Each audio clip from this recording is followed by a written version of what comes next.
Yo, what's going down, everybody? It is Straight Outta Boston here, aka the King of Boston. It's back with episode 7 of the Utah Jazz Association NBA 2K13, and today we're going to have the last regular season episode of this season. The next episode will either be a playoff video, or it will be the off-season. Now, yes, I did say playoffs, so we do have a chance at the playoffs, but we have to win out. We have to win our last 4 games, our last 5 games, maybe. I don't really know how many games are left. And we're going to have to make sure that the other team... I think we're trying to catch the Grizzlies in the 8th spot. They have to lose like every game. So, I don't know. Maybe I'll show a simulating... I think the last game of the season is against the Grizzlies. So, if that comes down to it, and, you know, we have to, like... I don't know how to word it. Like, if we have to win that game to get in, I don't know why I had so much trouble wording that. But if you have to win to get in, then I'll show that. Maybe I won't show that game, but I'll show me simulating it and then getting to the playoffs possibly, or the offseason. But first off, you have to win this game. If we lose, we're out of the playoffs. We're 34-43. We're going up against the Warriors, so we're currently a half game ahead of us for the 9th spot in the West. I'm like stumbling over words today, but anyway, this is gonna be a pretty good matchup. Obviously, the Warriors are one of the better three-point shooting teams in the NBA, probably the best three-point shooting backcourt in the league with Steph Curry and Klay Thompson. You can honestly make an argument that those two guys are two of the best, if not the two best shooters in the NBA, and that the fact they're in the same backcourt makes them deadly at a game where in NBA 2K13, when threes are the specialty. So anyway, see Klay Thompson's going to hit another one right there. I believe he has dead eye, so like it's hard to close out on him, but I should have stuck Kawhi Leonard on him instead of Randy Foye. That was my mistake. I should have, realized that Randy Foye could definitely handle Harrison Barnes or Richard Jefferson, and Kawhi Leonard would have been better suited covering a guy who's the same height in Klay Thompson. They're both 6'7", and Thompson's just obviously a little bit better of an offensive weapon than Harrison Barnes at this point. But anyway, Steph Curry with the ball going to work on Eric Bledsoe, two of the better young point guards in the NBA, and he dished it off to, I believe that was David Lee for 2.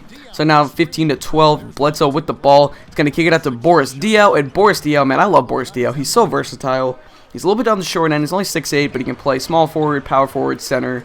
And, he's just a really good pickup. I'm glad that I got him. I would love to re-sign him. I acquired a few veterans throughout the trades that we did this year. Luke Walton, Steven Jackson, Boris Diaw.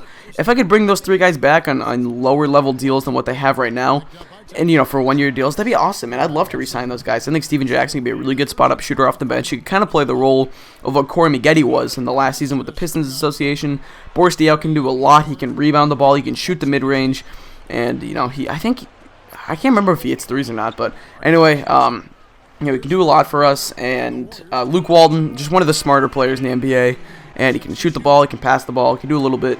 I wouldn't really look to sign Luke Walton for too much, but still, if we can get him, that'd be awesome. So Eric Bledsoe finishes the up and under right there. He's got 10 points and 3 assists, and that pretty much wraps up the first quarter. Landry inbounds the ball to Raymond Felton, and yes, the Raymond Felton is on the Golden State Warriors. They must have made a trade. I think they had Chris Copeland on their team, and I think one other former Knick. And the people that I didn't see were Jarrett Jack. So I imagine, and I don't know if anyone else, no one really stood out to me. Maybe Festus Ezeli or Andres Beardich. I didn't really notice them if they were on the team. So I imagine the Knicks acquired Jarrett Jack and maybe someone else for Raymond Felton and Chris Copeland. But anyway, Alec Burks dishes off to Desanya Diop. Boing. Oh, Desanya Diop. So bad. Oh, man. He's funny, though. I'm glad I got him because it got rid of Marvin Williams' contract, but I thought I had to include that in there. It's like, Desanya Diop! But I think it's like Diop or something. I don't know. The game is pronouncing it weird. But anyway, Richard Jefferson bangs home the 3 right there. It was a good closeout, but it just wasn't enough. Steven Jackson is going to dish it off to Shelvin Mack. Shelvin Mack actually had a pretty good game today. He's going to dish it off to Steven Jackson, and Jackson's going to hit the mid-range shot right there. I don't know. I really found something with Shelvin Mack. I only signed him because I really needed the backup point guard. He was like the only young guy that I could find in the free agent market. So I was like, why not? I mean, he's a young guy. Maybe I can find something with him. And Steph Curry, I just sagged off Steph Curry there for some reason. But I really did find something with Shelvin Mack. He's going to end up today with like 10 points and 5 assists and a few rebounds. Had a decent, he had a few shots from mid. I think he had a 3. I just did a lot today, and I was really happy. So he really made a case for himself. Always in the last year, in the last game of a season like this, when it's rebuilding, and you have some young guys who you're not too sure about if they're going to be in the team next year, the last game is always so important because it's the last impression you get of guys that you don't know if they're going to be on the team next year. And Boris Diaw had a good game, and Shelvin Mack had a good game. Those are 2 guys that really left lasting impressions. People always say the first impression and the last impression are always the 2 most important, and Shelvin Mack made a very good last impression on me today. So I don't know if we're going to bring him back or not. By the way, that does lead me into the thing I want to talk about in this video actually shortly, is the offseason. Now, the offseason, I'm going to split into two parts this time around. The Pistons Association, I never did this, but for this association, I'm going to do it. So, right now, I want you guys to tell me who you want me to draft. Obviously, you guys have mentioned a lot of names before: Ben McLemore, Shabazz Muhammad, Victor Oladipo. Really, no need to mention those guys. I got it. You guys want to see those guys? If I can get them, I'll try. I'm going to do the little pre-draft workouts probably too, and just scout the guys that I want to get and see, you know, who I play well with or whatever. And so I'm not going to leave it up to a vote or anything like that, but if there's a majority that wants a certain player, I'll certainly at least attempt to see if I can draft him or whatever. But anyway, let me know which guys you want to draft, and then in that video, that's going to be part 1 of the offseason. Then I'm going to take a look at the free agents, save it, and then leave you guys with that video telling you guys which free agents do you want me to sign. Now, you guys have listed some options before, but the reason I do want to wait until that video is so that we can get an official look at who exactly is going to be a free agent, and so that we don't get mistaken if someone accepts their play option when they usually don't or something like that, or if someone does the opposite. So anyway, the offseason is going to be 2 parts. It's going to be out on Thursday and Saturday. The schedule is going to be a little bit thrown off this week, so I'm posting a Billy Beane episode on like Thursday, or not Thursday, Friday. I was originally planning on posting it on Thursday, but I'm going to put it up on Friday so I can split up the offseason video a little bit. So anyway, right after this video goes out, and you guys let me know of a few other rookies that you want me to look at, then I'm going to go record the first part of the offseason video, and you guys will see that tomorrow. So anyway, that'll be pretty good. We're losing by like, what is this now? 18 points. We started to get blown out at this point. But Boris Diaw was going to hit another mid-range shot right there. He really had a good game. And it's not a stat-wise thing. It's just when he played, he did a lot on the court for us. And that's what I like. I don't look at stats all the time. I think about the guys that are effective when I play with them and when they're on the court. But anyway, Raymond Felton hits the 3 right there. They go up by 19 points. They really blew it open in the third quarter. We pretty much lost any chance of trying to get a win here. Gordon Hayward had a really good game too. He had a lot of threes. Probably had like 4 threes or something. He had at least 3 threes. And it was a really good game out of him. He's really turning into a good spot-up shooter, which is definitely what I'd like him to be. Something that we need to address going into the offseason is we're definitely going to be looking to sign some spot-up shooters. If you guys didn't see, I posted an Around the League video today. I don't know if that's going to go up before or after this. Probably before. But you know, I posted that video, and that's going to be that's a team where there are a lot of three-point shooters on that team, a lot of three-point specialists. John Jenkins, Kyle Korver, even Deshaun Stevenson. He's a good defender, but he's really known for his three-point shooting. Well, actually, you could say he's known for his defense, but he's also known for his three-point shooting. Lou Williams, good three-point shooter, and that's a team that we should look at, and we should try to at least take a portion of what their philosophy is, and that's get some shooters around their bigs. We have 2 young developing bigs. If we can spread the floor with three-point shooters around them, that will open up the floor. That'll give them room in the post, and I think that would really help us out. If you guys remember in my Pistons association, I would always give it to Dwight Howard in the post. He would get doubled, and Brandon Knight would be wide open for 3, and Brandon Knight was my best three-point shooter on that team.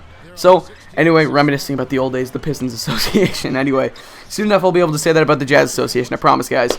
But we're down by 30 at this point. It's 112 to 82. Now it's 84. Gordon Hayward running the breaks. He's going to give it to Shelvin Mack. He's going to hit the mid-range jumper right there. That's what I'm talking about, man. Shelvin Mack's got 7 points and 6 assists. He really did a lot for us. Chris Copeland bringing up the ball. I really do like Chris Copeland. He's a good young player. Backs up Carmelo Anthony, but it really doesn't leave many minutes for him. But he dished it off to Steph Curry for 2 right there. Now Steven Jackson with the ball up. He's going to go under, but he's going to wait and dish it off to Gordon Hayward in the corner for 3. Hayward's now got 16 points. Like I said, really good game out of Gordon Hayward. Hayward with the ball again, gives it back to Steven Jackson. Captain Jack is going to hit the 3 right there. Was Stack 5 was his old rapper name. Someone told me in the comments, I completely forgot about that, but yeah, Stack 5 was his old rapper name. Steph Curry with the ball, though, going to work on Gordon Hayward. He's going to dish it off to a cutting Brandon Rush, who lays it in for 2. So now the score is 122 to 94. Steph Curry dishes it off to Chris Copeland. Copeland goes up with the right, the fancy layup. Man, I really do like Chris Copeland. He'd be a guy that I would be interested in maybe getting on the team. We'll see. Anyway, Steph Curry is going to dribble the clock out, and the Warriors are going to end up winning this game. We are officially eliminated from the playoffs. So the next video will be the, well, actually, he said it, the next video is going to be the offseason video. But either way, that's pretty much going to wrap this gameplay. We're going to get into the post-game stats in just a sec. It was a good first season. I was only 7 episodes, really 6, because the first episode wasn't in the gameplay. I'm trying to fly through. I tried to fly through the first season because I wanted to kind of get this going a little bit quicker than I got the Pistons Association going. Just because, you know, we're 3 seasons into one association, and then like we magically went back to like season 1. I didn't want to do that completely, so I wanted to keep rushing this a little bit. But anyway, you can see we lost 124 to 94. You can see some post-game stats here. Eric Bledsoe, 16 and 9, didn't play too much, but still, we got solid contributions from a lot of the guys that I was trying to get minutes. We didn't have our starters in towards the end of the video because we were getting so blown out, but You know, we got some good contributions from some role players that I did want to look at, and you can see the Warriors stats here. Your player of the game was Stephen Curry, I do believe. He really had a good game. He's pretty good in 2K. He's a three-point shooter, but anyway, that's pretty much going to wrap up this video. As you're going to look at the end of the post-game highlights. Steph Curry dished it off to David Lee. That was a very good combo for this team in this video. But anyway, that's pretty much going to wrap up this video. So I thank you guys for watching. Hope you did enjoy. Hope you guys are excited for the offseason. And I'm sure that year 2 will be a lot more successful than year 1. Hopefully we can get a playoff run. That'd be awesome. But thanks for watching, guys. Hope you did enjoy. And so I'm out. Peace.